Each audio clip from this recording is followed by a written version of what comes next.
Thank you for watching the revision of the textbook I wrote to teach homeschoolers world history.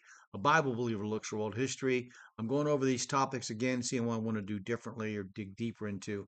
Now, the period of time from 403 BC to 221 BC in China was known as the period of contending states, a time of chaos, disorganization, and much war.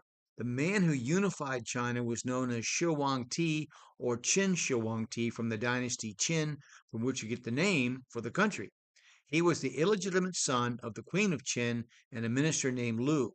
She first forced his father to commit suicide and persecuted his mother, assuming the throne at the age of 12, according to historian Sima Chen. When he was 25, he began to conquer the petty states into which China was divided. In 230 BC, he conquered Han. In 228 BC, Chao.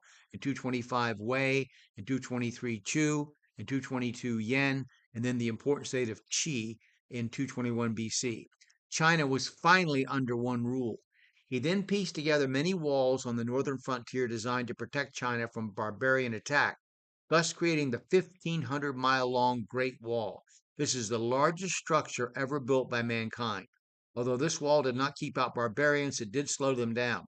Durant says it slowed the Hun attack down so much, that they chose to attack to the west. And he goes on to say that Rome fell because China built a wall. An 8th century Arab chronicle is reported to have called the wall the ramparts of Magog. Remember that when you read Ezekiel and Revelation about end times. He moved China away from rule by custom to rule strictly by law and a strong central government. He destroyed the power of local warlords or feudal barons and replaced them with a nobility of civil servants placed in each province. He, in other words, gave an order and a structure to Chinese government and therefore society that it had not had. He was, however, the enemy of scholars and particularly hated Confucian scholars, ordering all copies of Confucius' books burnt. The scholars saw that under one supreme government they would not have the freedom of thought and liberty of conscience that they had when things were more disordered. It is an historical fact that as power is concentrated in the hands of a very few, and then perhaps one, individual freedom is set aside.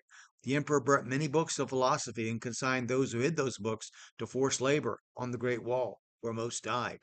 Shi Huangti spent his final years paranoid and trying to find an elixir for immortality.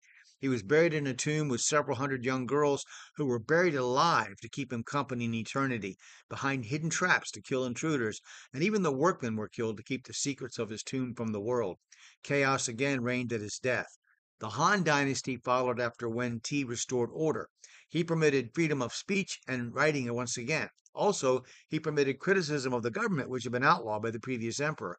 The Han ruled China for 400 years, and the Chinese who claim to trace their roots to this dynasty are proud to call themselves Han Chinese today to separate themselves from what they consider to be inferior Chinese. The greatest of the Han emperors was Wu Ti, who reigned over half a century, from 140 BC to 87 BC.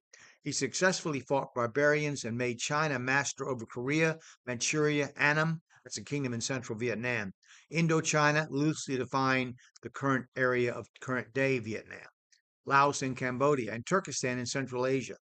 Wu Ti will be considered today a socialist, as he established a national ownership of China's natural resources to prevent private monopolies and wealth gain from manipulation of those resources by private individuals. Even the production and sale of alcoholic beverages was a state run industry. He nationalized export and trade and tried to stabilize the way prices were established.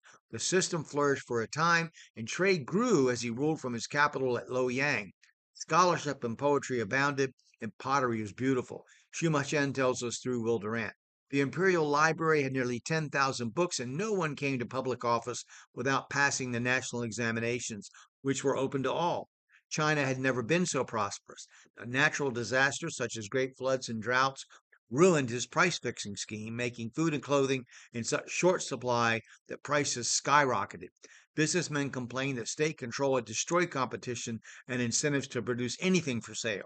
After the death of the emperor, court intrigue, corruption, and exploitation of the mass of people by unethical businessmen and politicians became the norm until a new reformer arose named Wang Mang in 5 AD. So we'll stop there and we'll go to Japan next. So please, if you watch this, click like. Feel free to make comments. If you have something you disagree with, just put in the citation or in the comments, your citations in the comments so I can learn from you. Thank you.